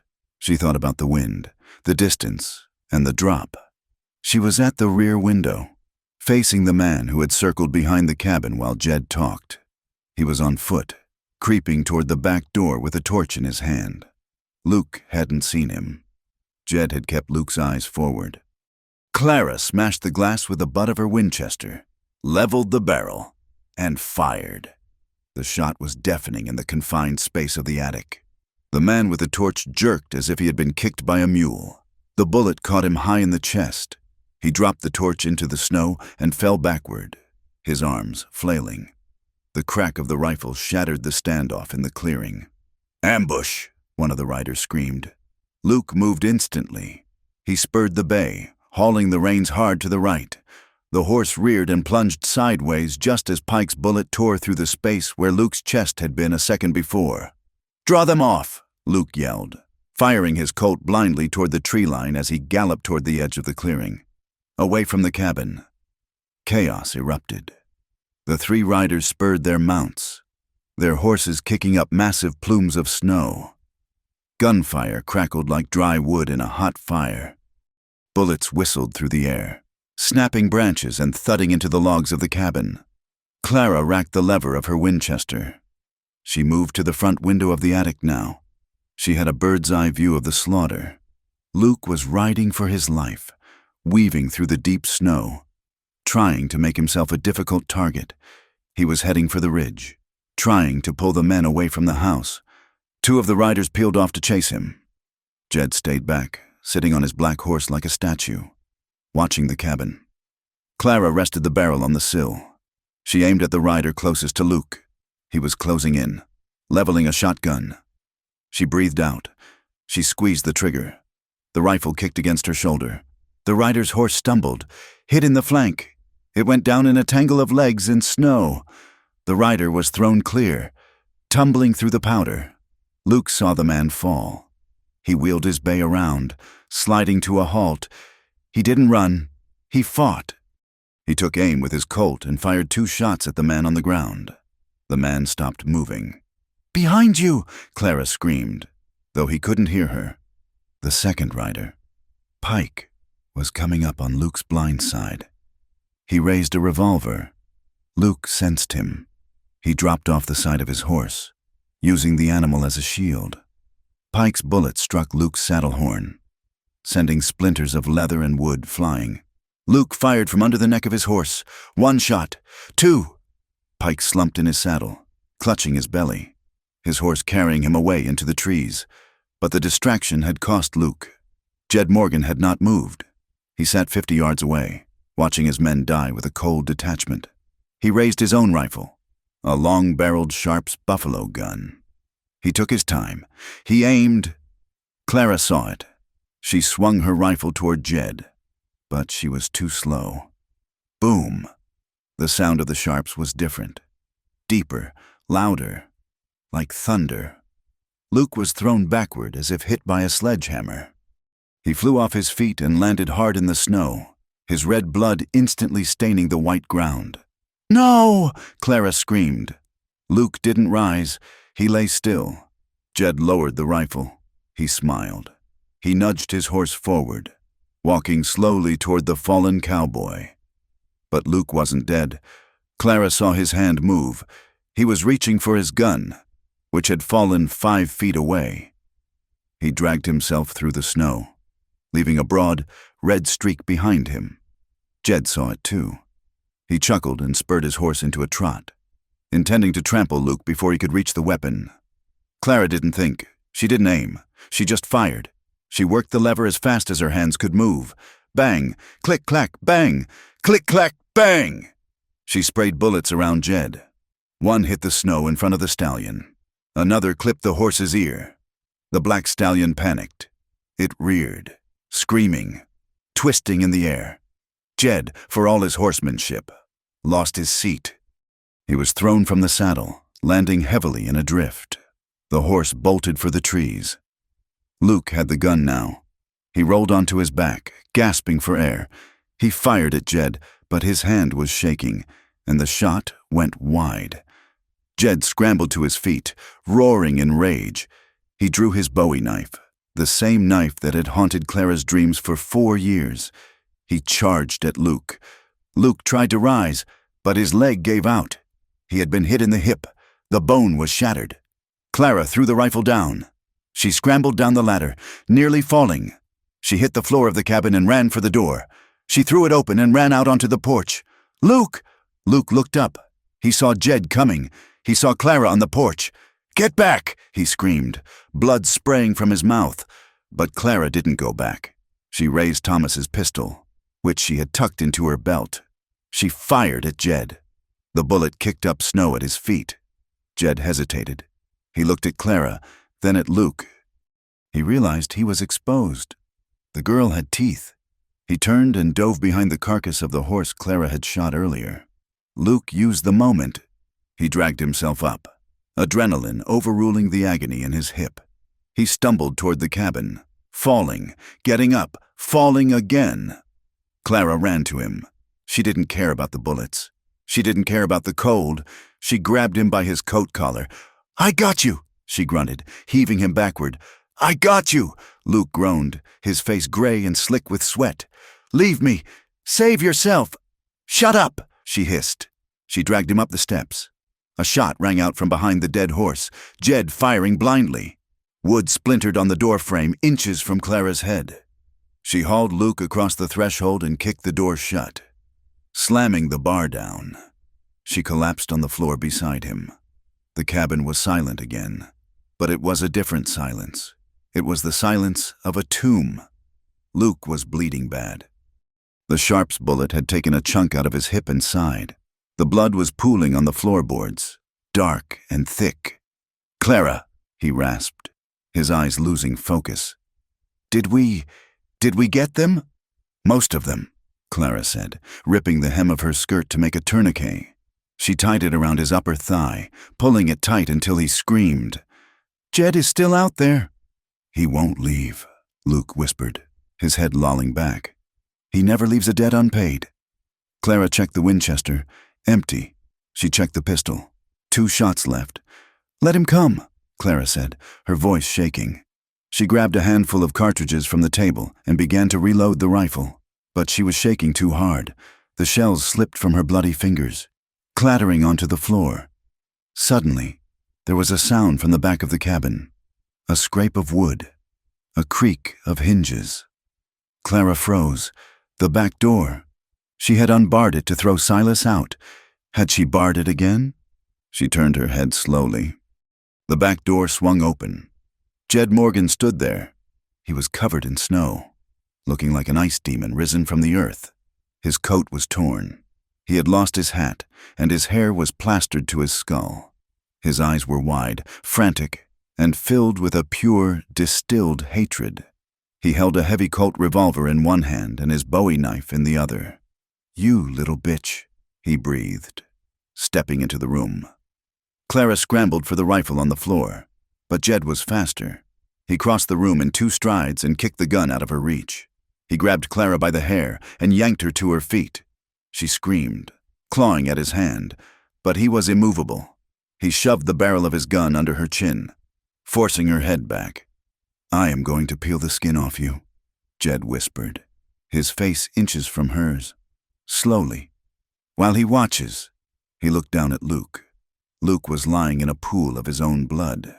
His eyes closed. He looked dead.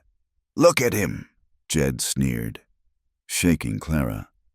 "Look at your hero, bled out like a stuck pig." Clara stared at Luke. "No," she whimpered. "Luke." Jed laughed. He shifted his grip, preparing to holster his gun so he could use the knife. He wanted to enjoy this. "Any last words, darlin'?" Jed asked, tracing the line of her throat with the cold blade. Luke's eyes snapped open. He wasn't dead. He had been waiting. "Hey, Jed," Luke whispered. Jed turned his head, surprised. Luke lifted his hand. He wasn't holding a gun.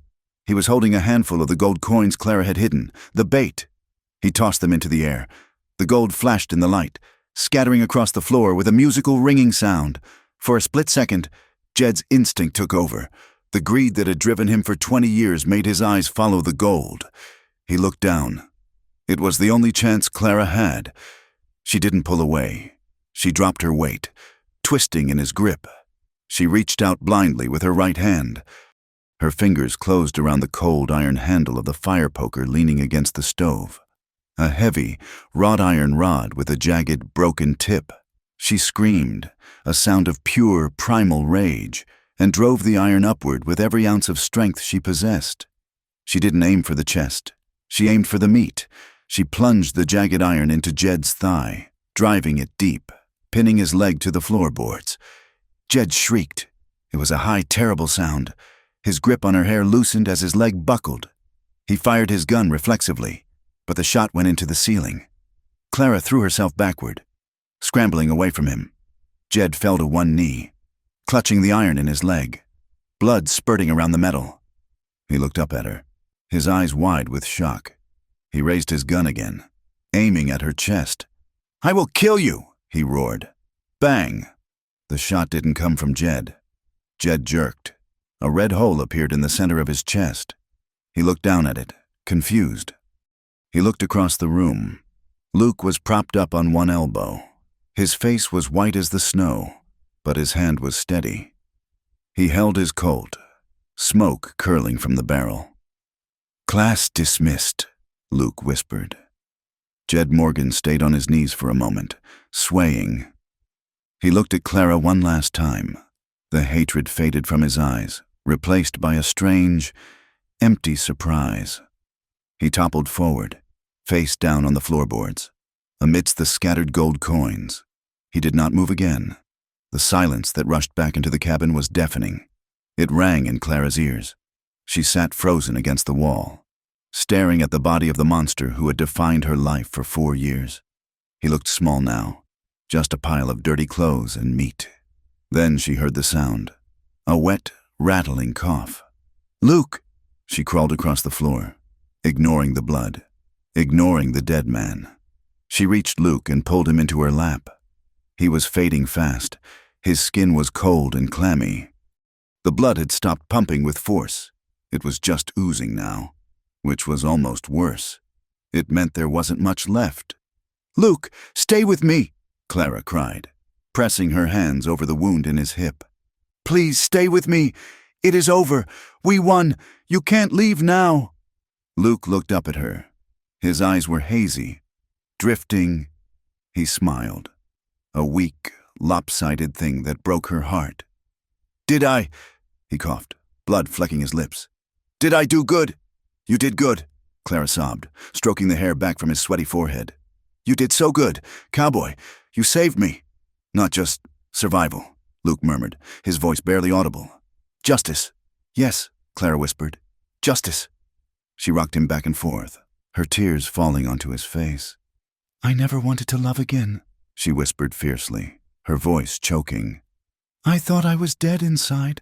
I thought they had taken it all. But you foolish man, you made me hope. You can't make me hope and then die on me. That is not fair." Luke's eyes found hers one last time. He seemed to struggle to focus, fighting the darkness that was pulling him down. "Clara," he breathed. "I am not afraid." His hand, which had been gripping her sleeve, went slack. His eyes rolled back. His head fell heavy against her arm. "Luke?" Clara shook him gently. "Luke!" He didn't answer. His chest rose and fell with a shallow, ragged rhythm, but he was gone from the room, lost in the dark. Clara pulled him tight against her chest, burying her face in his neck. She screamed his name, a sound of pure grief that echoed off the bloody walls of the cabin. Outside, the sun finally broke through the clouds. A beam of bright, golden light cut through the window, illuminating the dust motes dancing in the air, the scattered gold coins, the dead outlaw, and the woman holding the broken cowboy. The storm was over, but the silence was louder than the wind had ever been. The days that followed the siege were not measured in hours, but in breaths. They were measured in the drip of melting snow from the eaves, in the number of logs fed into the stove, and in the shallow, rattling rise and fall of Luke's chest. Death did not leave the cabin immediately. It hovered in the corners, clinging to the shadows like a stubborn frost. Clara fought it with the same ferocity she had used against the outlaws. She became a creature of pure will. She boiled water until the windows steamed. She tore her remaining petticoats into strips of clean linen. She cleaned the wound in Luke's hip with whiskey and cauterized the jagged edges with a knife heated in the coals, ignoring his unconscious whimpers because she knew pain was the price of survival. For 3 days and 3 nights, the fever raged through him. He burned so hot that Clara stripped him down and packed snow against his skin, changing it as fast as it melted. He thrashed in the grip of delirium, shouting orders to men who were long dead, begging forgiveness from ghosts she could not see. He called out for his mother. He called out for Dutch. And, in the quietest, most desperate moments of the night, he called out for her. "Clara, don't let go. I am here," she would whisper, holding his hand with a grip that made her own fingers ache. "I am not going anywhere. Cowboy, you hold on to me." She slept in a chair beside the bed, waking at every shift in his breathing. She force-fed him broth made from the last of the dried venison, drop by drop, willing the nourishment to knit his broken body back together. On the 4th day, the sun came out and stayed out. The Chinook wind blew over the mountains, warm and heavy, signaling the end of the brutal winter. The world outside began to weep. The drifts slumped and graying, turning to slush. The silence of the deep freeze was replaced by the sound of running water, a million tiny rivulets carving paths through the ice. It was on this day that Clara finally went outside to deal with the dead. The bodies of Jed Morgan and Silas were beginning to thaw. The sight of them, stiff and distorted in the rigors of death, made her stomach turn. But she did not look away. She couldn't leave them to rot on her floor or on her porch. She found a spade in the ruins of the burned barn. The ground was still frozen hard a few inches down, so she couldn't dig deep. She dragged the bodies of the outlaws to the edge of the tree line, to a ravine filled with loose shale. It was brutal, back-breaking work. Her muscles screamed, and her hands blistered. But she dragged them one by one, Jed, Silas, and the man she had shot from the window. She pushed them into the ravine and covered them with rocks and dirt. There were no prayers. There were no markers. She simply erased them from the landscape. They had been wolves in life, and now they belonged to the earth and the coyotes. When she finished, she stood by the edge of the clearing, leaning on the spade, gasping for air. The air smelled of wet pine needles and mud. The smell of spring. The smell of life returning. She looked back at the cabin. It was scary. Bullet holes pockmarked the logs. The door was splintered. The porch was stained with dark, rust-colored patches that scrubbing would never fully remove. It looked like a warship that had survived a hurricane, but smoke was rising from the chimney. It was still standing, and so were they. When she returned inside, Luke was awake. He was lying still, his eyes open, staring at the wooden beams of the ceiling. He looked gaunt, his cheekbones sharp enough to cut glass, and his skin had the translucent pallor of a man who has lost too much blood. But the haze was gone from his gaze. Clara dropped the spade by the door and rushed to the bedside.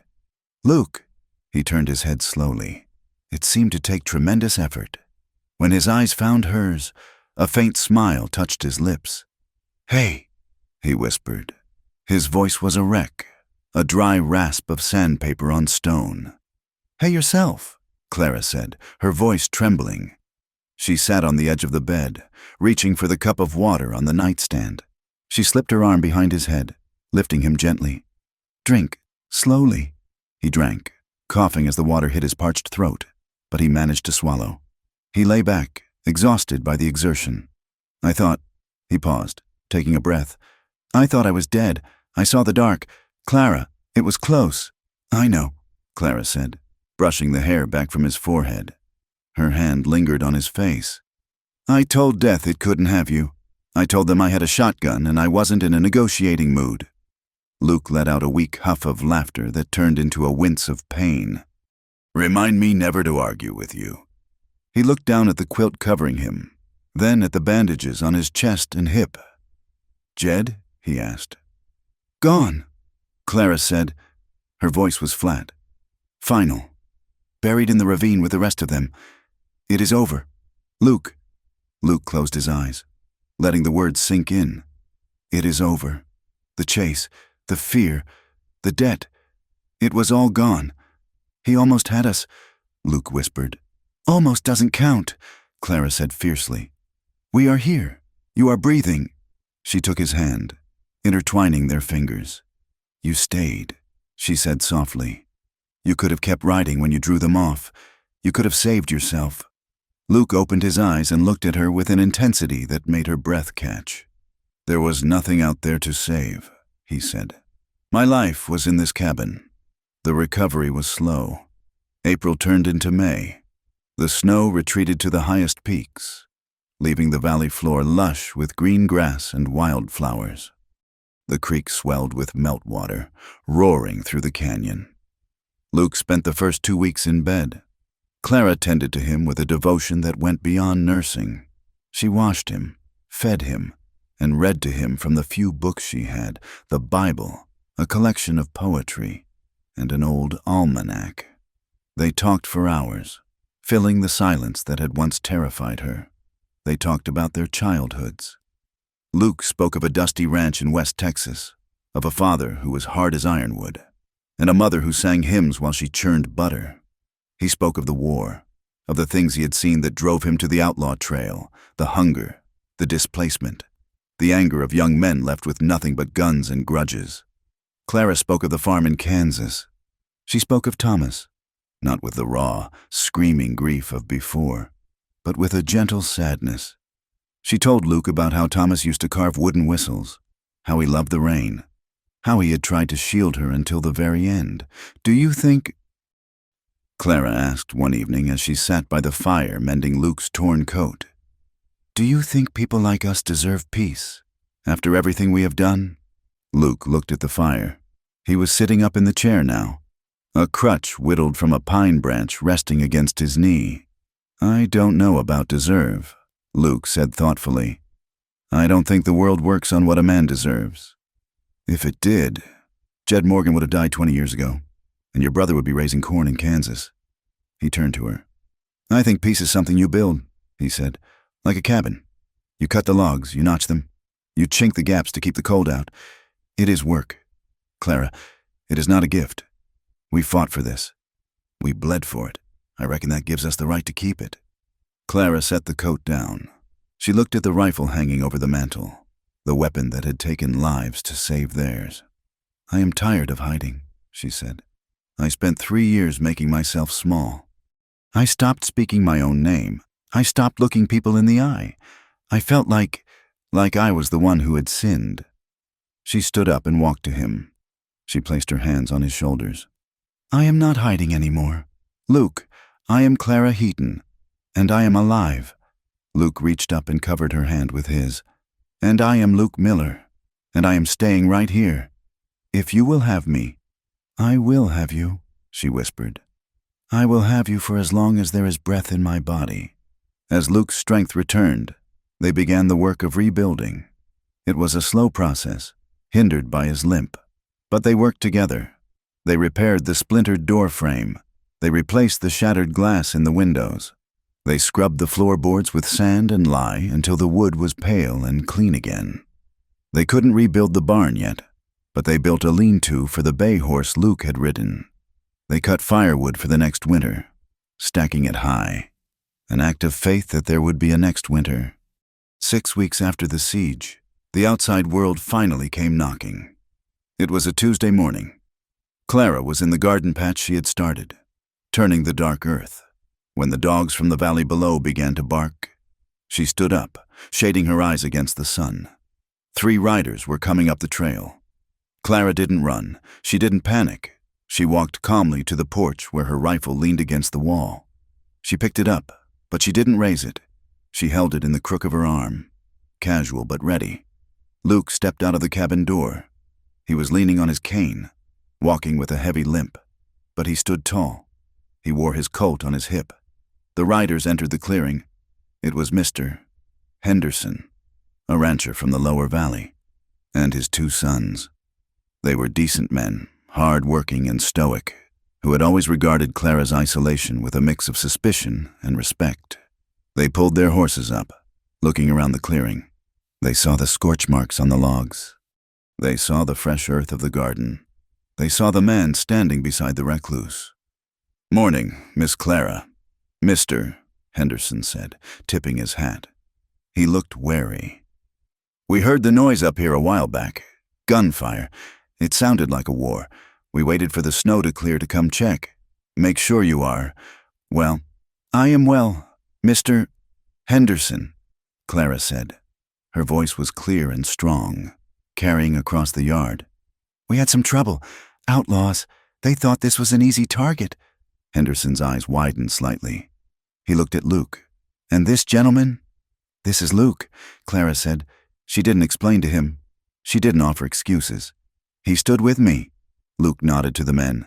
"Morning." Henderson looked at the bullet holes in the cabin wall, then back at the couple on the porch. He saw a woman who had once fled from her own shadow, now standing like a matriarch. He saw a man who looked like he had been chewed up by a thresher and spat out, yet stood guard like a sentinel. "Outlaws," Henderson repeated. "Are they gone?" "They are gone," Clara said. "They won't be bothering anyone in this territory again." The implication hung in the air. Henderson looked at the fresh earth near the tree line, then back at Clara. He nodded slowly. A newfound respect dawned in his eyes. This wasn't the crazy woman on the hill anymore. This was a survivor. "Well," Henderson said, clearing his throat. "Glad to hear you are safe. Ma'am, if you need anything, nails, seed, you let us know. Mrs. Henderson was asking after you." "Thank you," Clara said. "We might ride down in a few days. We have business in town." "We will look for you then," Henderson said. He tipped his hat again to Luke. "Sir." They turned their horses and rode back down the trail. Clara watched them go. She lowered the rifle. She felt a strange lightness in her chest. They had seen her. They had seen the violence scarred onto her home, and they hadn't looked away. "We?" Luke asked, a smile playing on his lips. "We can't stay here forever." "Luke," Clara said, turning to him, "this cabin, it kept me safe, but it is full of ghosts. Every time I look at that floor, I see Jed. Every time I look at the attic, I remember the fear." She looked out at the vast, rolling mountains. "I want a fresh start," she said. "I want a home that doesn't smell of gunpowder." Luke looked at the cabin, then at her. "You have the gold." "We have the gold," she corrected. That evening, they made their plan. They dug up the canvas sack from beneath the floorboards. It was heavy, heavy with possibility.